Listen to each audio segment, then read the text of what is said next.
Okay, so for today, we will be discussing terrorism. So the word terror derives from the Latin word terrere, meaning to frighten, because this is, well, the main goal of terrorism is to create mass terror. Kumbaga, ah mas madaming taong natatakot, the better for them. Kaya nga mass terror. Yan. Okay. So the use or threatened use of force designed to bring about political change. So terrorism has specific causes. They have political causes or ideological causes. Yun yung mga gusto nilang baguhin o yun yung mga gusto nilang makuha. Depende sa terrorist group. So the unlawful use of force or violence against persons or property to intimidate or coerce a government, the civilian population, any segment thereof, in furtherance of political or social objectives. So, um, hindi lang, well, sometimes may mga terrorists na ang naglalaban nila kumbaga ay directed towards the government. And then meron ding mga terrorists na kapag ideology nila ang pinopromote nila, ang gusto nilang ipakita sa tao, then hindi lang government but everyone. So ito na yung civilian population. Yun nga yung sinasabi ko, the more the merrier. Mas madaming takot, mas okay sa kanila. Okay. An action the urban guerrilla must execute with the cold-bloodedness, calmness, and decision. According to the modern godfather of oh, yeah, of urban guerrilla, who is Carlos Marighella. Okay. So it is a premeditated, politically, pag sinabing premeditated, it's like murder. You plan it before uh,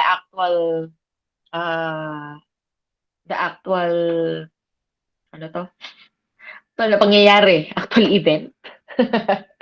Politically motivated violence perpetuated against non-combatant targets. Pag sinabing non-combatant, yun yung mga civilian. Tayo, non-combatant tayo.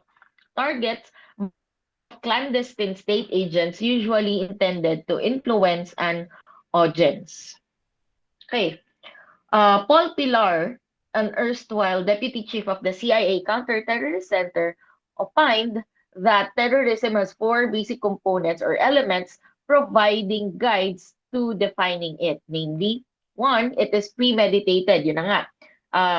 Before the actual event happens, they have planned it thoroughly already. Ayan, planned in advance rather than an impulsive act of rage. Familiar naman kayo sa mga types of crimes, 'di ba? So pag sinabing crime of passion, 'yun, hindi mo pinlano 'yon dahil nandilim ang paningin mo. While terrorism or the act of terrorism is not like that. It's always premeditated. Walang terrorism na pumunta siya sa mall tapos bigla niyang naisip, ay pasabugin ko nga 'to. Walang gano'n. Okay? It's always planned. Okay, it is political, not criminal, but designed to change existing political order. So eto, kapag ang act nila is directed towards the government and they want some kind of political change. Pag sinabing political change, for example, our country is democratic and they want to change that into anything. Kahit anong uri ng government, basta wag lang democratic. Kaya nila pinapatay lahat ng mga politicians, sabihin natin. Kaya sila nagpapasabog ng kung ano-ano. And then, this move will force the hand of the government na baguhin nga yung sistema. So, that is terrorism. Okay, it is aimed at civilians and not military targets or combat-ready troops. So, kapag gera kasi, matik sundalo, 'di ba, ang lalaban. Sundalo ang haharap.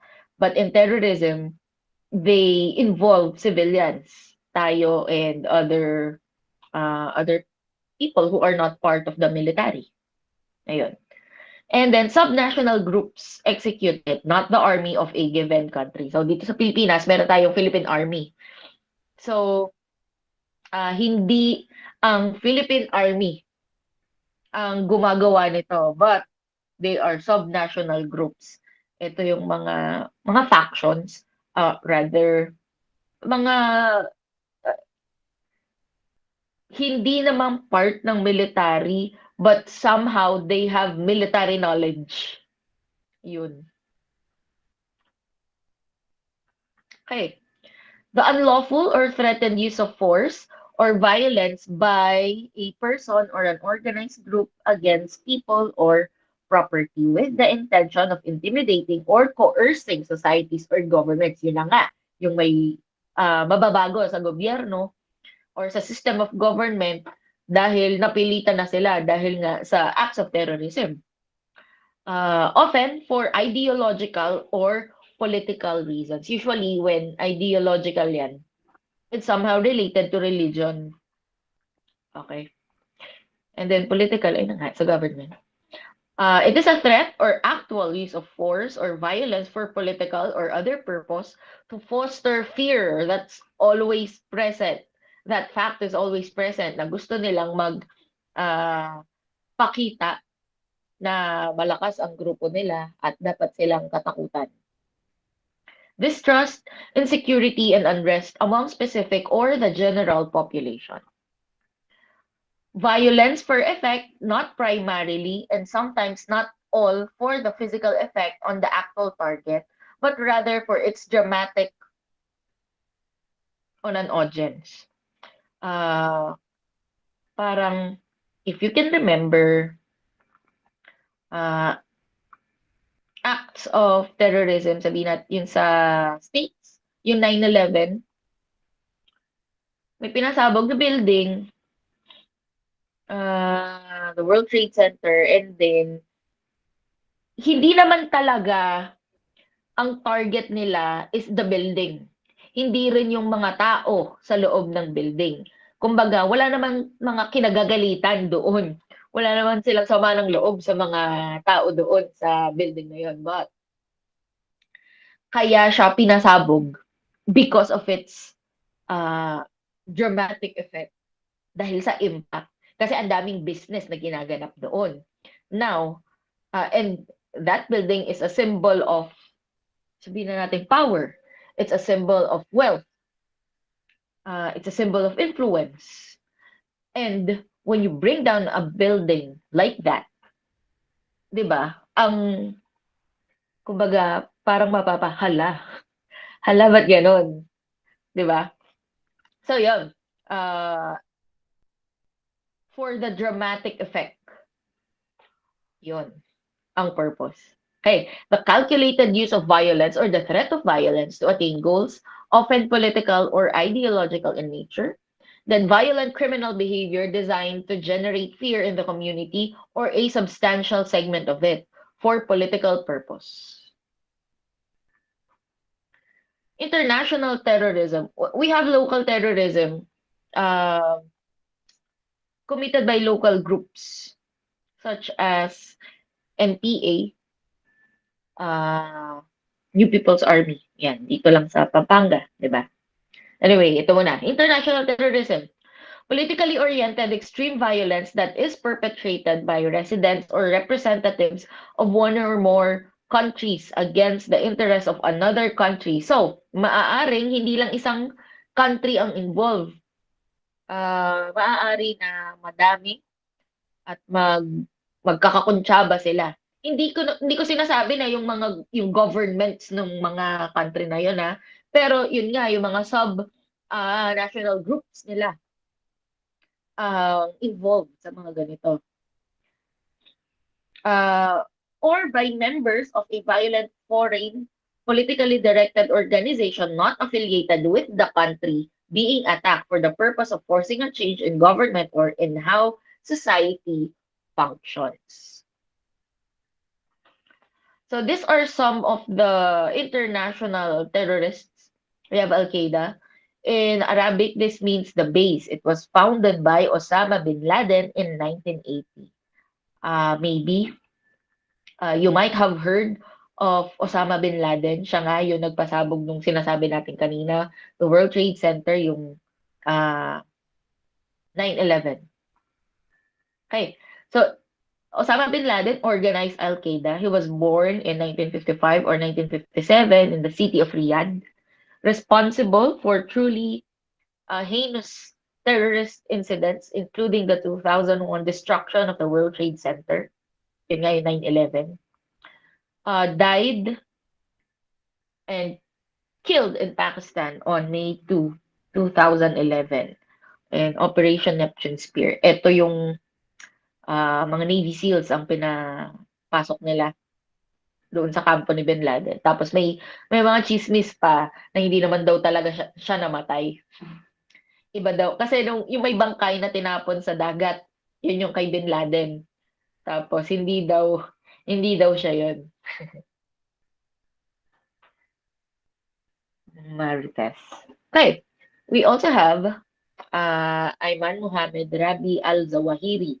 He was born in June 19, 1951. He is an Egyptian physician, Islamic theologian, and the current leader of Al-Qaeda.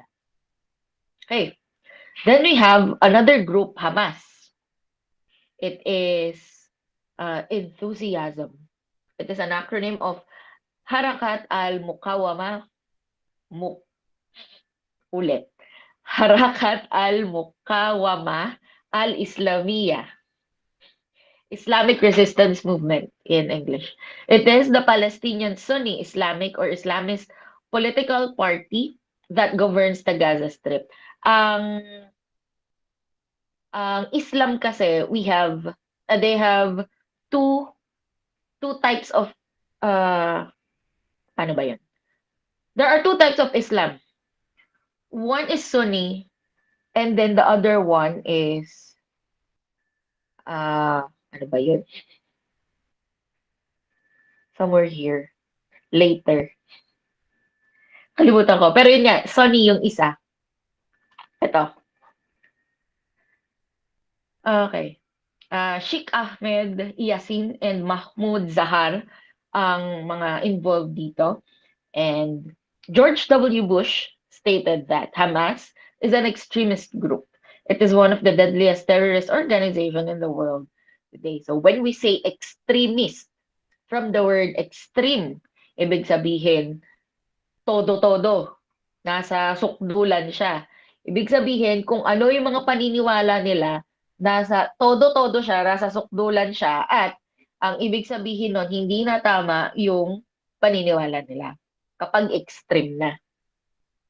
'Di ba? Ano man ang kulang, ano man ang sobra, hindi maganda. Kumbaga dapat sakto lang, chill lang. Pero yun nga, mga extremist group, to put it in a lighter explanation, kung may paniniwala ka, okay lang yun. Kung may sarili kang paniniwala sa religion, may sarili kang ideology, okay lang yun. Pero kapag extreme na, ibig sabihin, gagawa ka na ng mga bagay na hindi mo dapat gawin para lang patunayan yung ideology mo na yon or yung paniniwala mo na yon, then, of course, it is already wrong. And most of the time, lalo na nga kung political or ideology extremist ka, you would almost always resort to violence. Kaya nagkakaroon ng terrorism. Okay, we also have Hezbollah. It literally means party of God. Ayun yung isa, Shia. One is Sunni, and then one is Shia. They are both Muslims, or Muslim na groups, pero may certain silang pagkakaiba. I'm not sure kung ano yung mga pagkakaiba nila. Pero, well, they both believe in the Quran. Okay? So, it is a Shia Muslim militant group and political party based in Lebanon. They receive financial and political support from Iran and Syria, and its paramilitary wing is regarded as a resistance movement throughout much of the Arab and Muslim worlds. The United States, the Netherlands, United Kingdom, Israel, Australia, and Canada classify Hezbollah as a terrorist organization in whole or in part. Ito ang sikat dito sa Pilipinas. JI, Jemaah Islamiyah. Kaya ko nasabing sikat kasi may mga groups dito na dyan nagmula. May mga terrorist groups dito na galing sa JI. Okay, so dates of operation, 1993 up to now. They are also known the Islamic Congregation, Islamic Community, Islamic Group. Okay, so base of operation, Indonesia, Malaysia, syempre, Philippines, Singapore. And the founding philosophy, create an Islamic state across Southeast Asia to include Singapore, Indonesia, Malaysia, Brunei, Southern Thailand, and Southern Philippines. Kaya, they proliferate in Mindanao. Yun yung South di ba? Okay. JI was added to the United Nations 1267 Committee's list of terrorist organizations linked to Al-Qaeda or the Taliban on 25 October 2002 under UN Security Council Resolution 1267. Okay. So, kanina yung international terrorism, and now dito na tayo sa local. Domestic terrorism. They are politically oriented extreme violence that is perpetrated by residents of a country within that country. Ibig sabihin, kung sino yung mga members niya ay taga dun din sa country na yon, domestic. In order to force a change in government or how in society functions. Okay, terrorists in the Philippines, we have Raha Sulaiman movement, also known as Balik Islam or Back to Islam. The founder is Hilarion del Rosario Santos III, also known as Hana Santos or Ahmed Santos, also known as Hilarion del Rosario. He was converted to Islam in 1993 and merit into the top ranks of the leadership of the ASG or the Abu Sayyaf group. One of the latest groups affiliated with ASG, MILF, and JI. Ayan. Kumbaga, tropa niya ng Raha Sulaiman movement ang ASG, MILF, and JI. Ano yung ASG? Abu Sayyaf Group, also known as Al-Harakat Al-Islamiyah, bearer of the sword or father of the swordsman. So the founding philosophy of the Abu Sayyaf Group was formed in 1991 during the peace process between the Philippine government and the nationalist separatist terrorist group, the Moro Liberation Front, MNLF. You know this.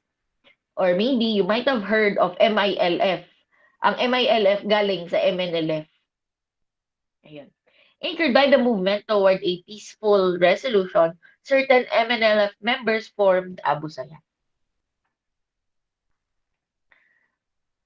So here are the different types of terrorism. Anti-colonial terrorism, ideological terrorism, and religious terrorism. So when we say anti-colonial, ayaw nyo na may nakasasakop sa inyo. Kumbaga, ayaw nyo makonsider na colony kayo, gusto nyo maging independent. And then we have ideological terrorism. Yun nga, yung may paniniwala sila na gusto nilang ipakita, gusto nilang patunayan at ipatupad sa maraming lugar. That's ideological terrorism. And then we have religious terrorism. Some religions believe na in order to create a clean world, kailangan patayin yung mga, kailangan maalis muna yung mga present na tao. So, paano mo alisin? So, papatayin mo. Okay.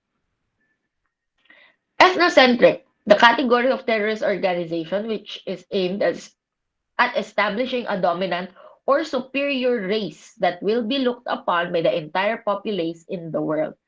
Kumbaga,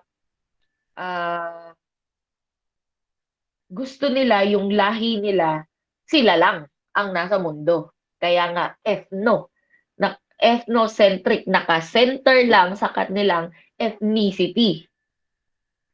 May paniniwala sila na ang kanilang lahi ay superior among other races. Ayun. Kaya pinapatay nila yung ibang lahi.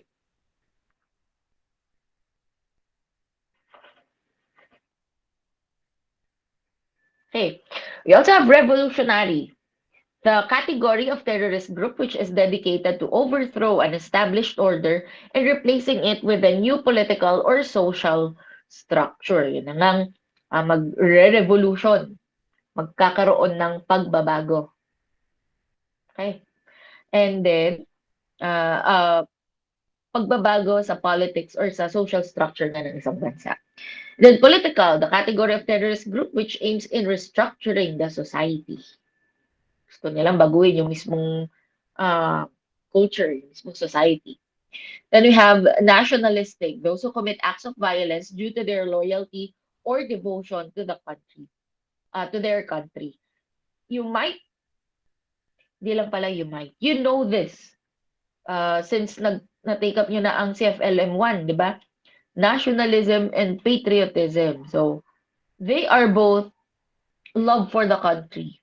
But in nationalism, it is prone or it is likely to be aggressive.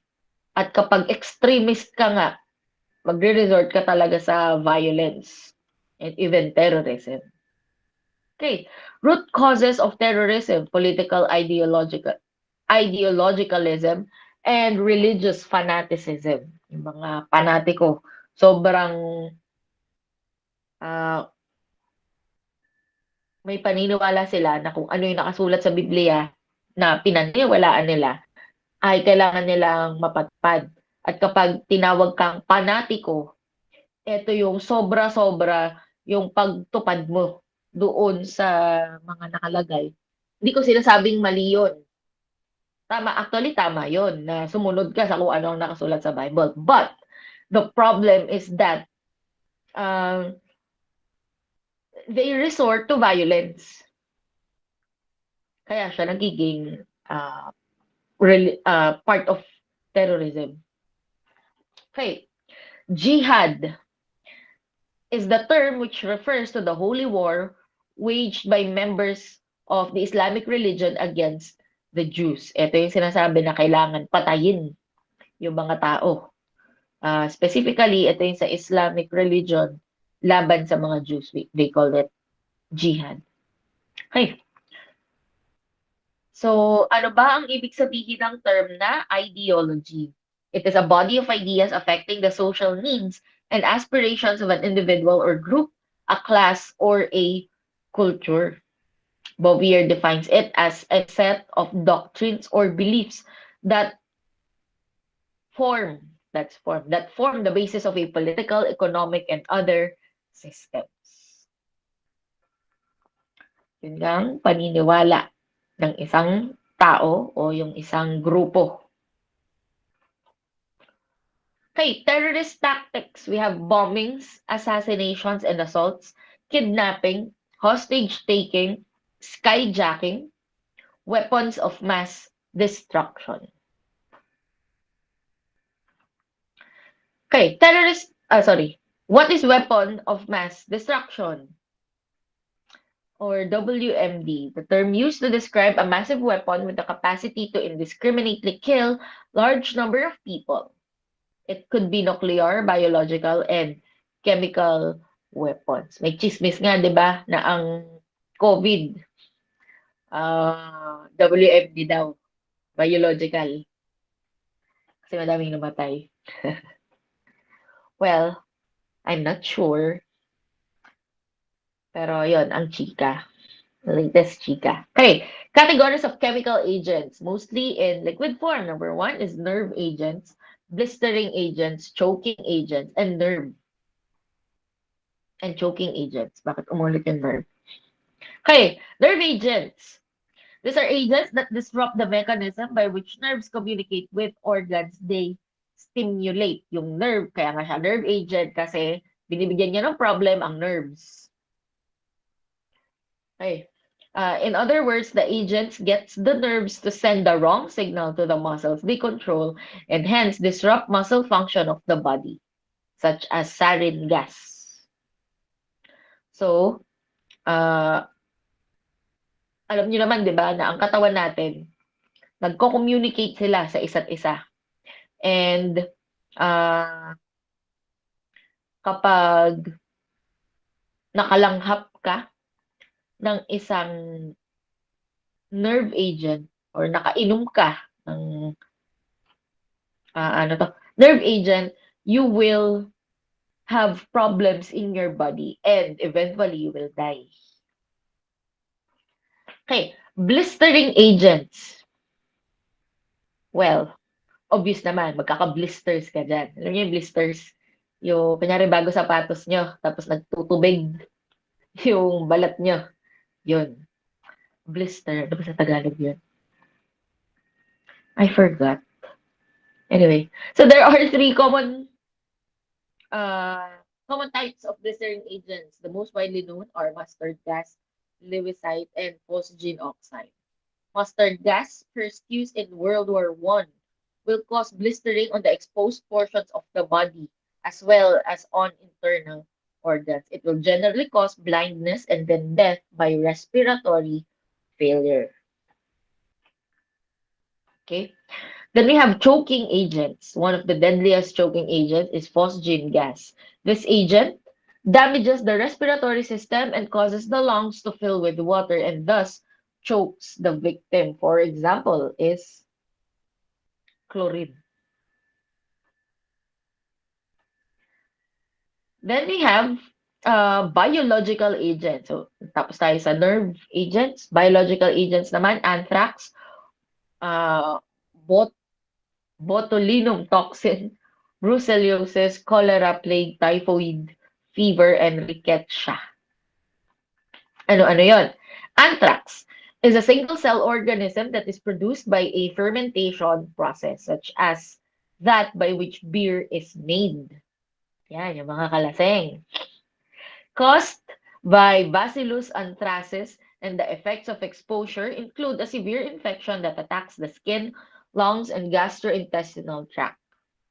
Direct contact will cause formation of dry scabs all over the victim's body and can develop into systematic infection. When inhaled, the agent attacks the respiratory system with symptoms appearing from 1 to 7 days. Imagine, ganun kakatagal nagsasuffer. Okay, botulinum toxin. It is a protein made by the Clostridium botulinum bacteria. Exposure to the toxin, the nerve cell synapses are affected, causing palsy, spasms, and then paralysis. So, hindi ka na makakakilos. Kakagalaw. Then we have brucellosis, also known as undulant fever. Symptoms can include intermittent or prolonged fever, headaches, profuse sweating, chills, pains in the joints and muscles, and fatigue. Parang, flu. Okay, cholera, an acute gastrointestinal disease caused by Vibrio cholera. Symptoms include a sudden onset of nausea and or vomiting accompanied by severe diarrhea and the rapid loss of body fluids. Nagtatae ka lang nagtatae kapag ganito. Siyempre, kapag tuloy-tuloy yon, madidehydrate ka. And, well, it is possible that you can die. Okay, plague. In natural transmittal form, the plague may be bubonic, may be the bubonic plague or Black Death that eradicated a great number of European in the Middle Ages. Dati kasi, di ba, hindi pa naman ganon ka-advance ang technology and ang medicine. So, kapag may sakit ka, madaling makahawa and then walang specific na or hirap lang manggamot. But now, dahil advanced na, COVID nga, 'di ba, nagawan na ng vaccine in less than 2 years, 'di ba? Okay. So transmitted from person to person by respiratory transmission through rats or from the bite of an infected flea. Symptoms are high fever accompanied by general ache, severe weakness, and pneumonia. Then we have typhoid fever caused by an organism called Salmonella typhosa, which causes fever and frontal headaches and is usually accompanied by rose-colored spots on the skin. May mga pantal-pantal ka. Must be employed through food and limited water contamination. Then we have rickettsia, disease that appears in domesticated animals such as sheep, cattle, and goats, spread to human through inhalation of particles contaminated with organism. The incubation period is ranging from 10 to 14 days.